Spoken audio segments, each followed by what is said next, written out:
বাংলাদেশ জাতীয় সংসদের অধিবেশনে প্রধানমন্ত্রী তারেক রহমান এবং ছাত্রনেতা থেকে সংসদ সদস্য হওয়া হাসনাত আব্দুল্লাহর মধ্যে এক চমৎকার হাস্যরসাত্মক ও প্রাণবন্ত মুহূর্তের সৃষ্টি হয়।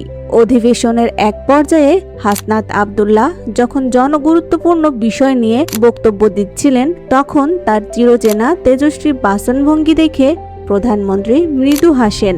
হাসনাত আব্দুল্লাহ তার বক্তৃতার এক ফাঁকে সরাসরি প্রধানমন্ত্রীর দিকে তাকিয়ে রসিকতা করে বলেন, মাননীয় প্রধানমন্ত্রী, রাজপথে আমরা যখন একসাথে আন্দোলন করেছি তখন আপনি বড় ভাই ছিলেন। এখন আপনি দেশের অভিভাবক, কিন্তু সংসদে আপনার এই মৃদু হাসি আমাকে কিছুটা চাপে ফেলে দিচ্ছে।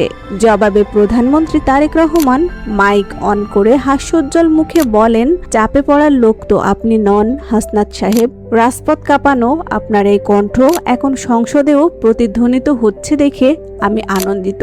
সংসদ কক্ষে এমন হালকা মেজাজের খুনসুটির উপস্থিত অন্য সংসদ সদস্যদের মধ্যেও হাসির রোল ফেলে দেয়।